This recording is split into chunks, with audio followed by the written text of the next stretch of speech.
began consuming cannabis at a very young age. I had broken my back in school in 4 places.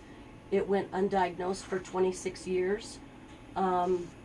I secretly consumed while moving up the corporate chain, while raising 3 fantastic adults, while going to college, while getting my degree, and then finally when I started working in the industry, and also working in oncology and seeing the amazing effects that cannabis had on some of the breast cancer patients that I worked with when I was directing a breast imaging and surgical center back in Denver. I thought, I'm a 57-year-old grandma, I'm a professional, I should speak up. I should speak up, and I should start advocating and letting people know that this plant has been vilified for years. There's really no reason for it. And so I just decided to throw my hat in, and here I sit. So I'm just incredibly grateful for all of these 5 amazing women that are just truly the movers and shakers here in Minnesota. It's just it's an honor to have you guys here with us. So first, I'd like to talk a little bit about policy and the current legislation that's out there and what some of the challenges are. Marin, you said that you were at the Capitol earlier today. I'd like if you would talk to us a little bit about the medical marijuana program and some of the issues you see and what's going on with that. Sure. So there's a laundry list myriad of issues with the program, from program construction to patient access and affordability to patient protections, and we've been kind of taking a throw everything at the wall and see what sticks approach. We have a couple bills that are like everything. I call them the kitchen sink bills, because they literally have everything in them that we see needing to get done in Minnesota. Now, then there's reality, right? Like, we have this wish list, it's in legislation, that's great. In reality, that's never going to go anywhere, especially in the Senate, right? Because are we still the only split legislature in the country?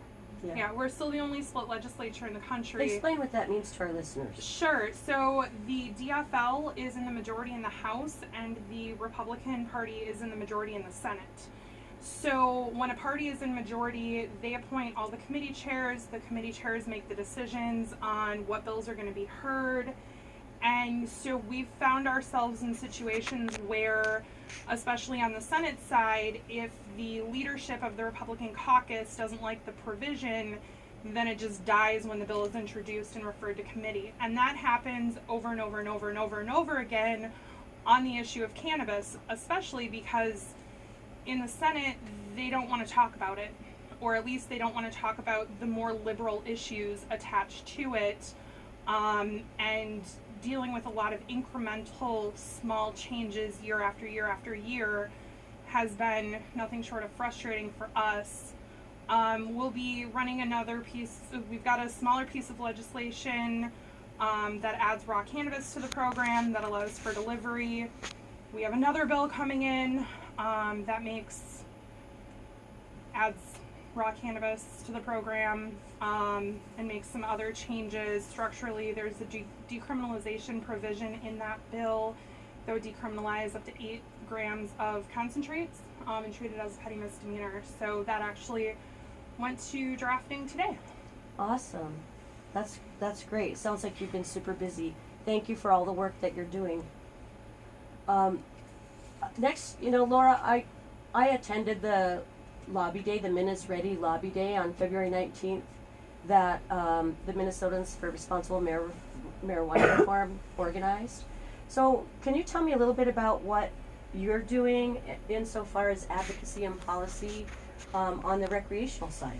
Sure, absolutely. So our organization, Minnesotans for Responsible Marijuana Regulation, like I said before, is really focused on how we can responsibly legalize, regulate, set up a program here in Minnesota that lets adults use recreational cannabis, that allows people to enter the business world of cannabis, that provides opportunities to Sarah was saying, the expungement is really important, making sure that we go back in time to really make things right as much as we can for folks who have been caught up in the effects of prohibition.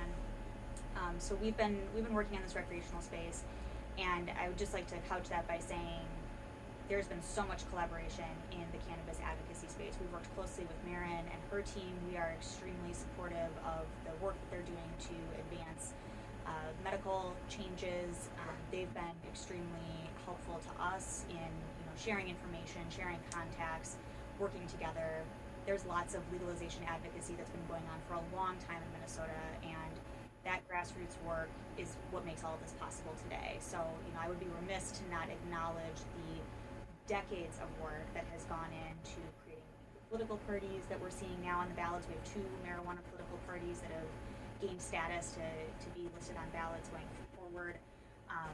There's incredible work that's been done across this state. So we feel really grateful to be able to stand with all these individuals and organizations that are focused on this. It's been slow going. Marin very nicely summarized what we're up against. A split legislature can be a great thing in many ways. Historically, split legislatures theoretically get more done because compromise is a necessity. This is a topic that there seems to be absolutely no compromise on with the leadership that's in place right now. So, to that end, although that might feel a little bit stifling, we do see a lot of promise here. There's been a lot of good conversations. There's been a lot of movement in the House. Majority Leader Winkler has really been leading the charge, which is great. That's the kind of leadership that we need.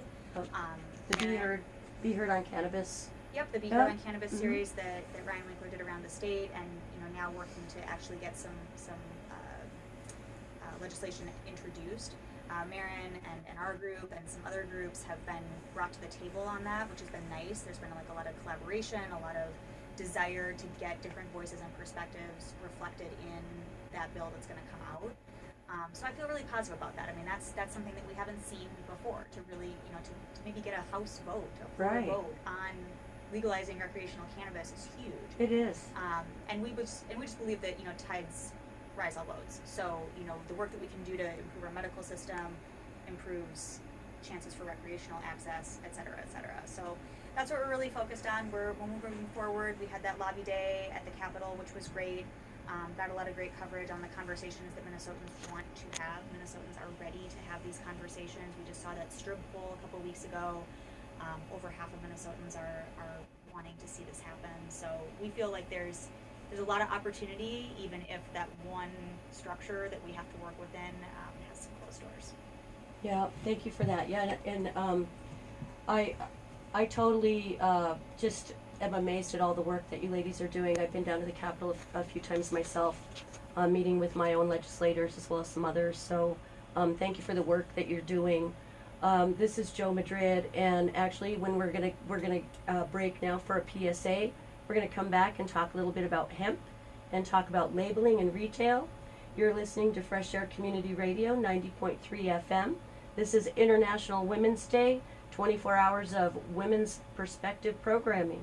Thanks for tuning in. Awesome.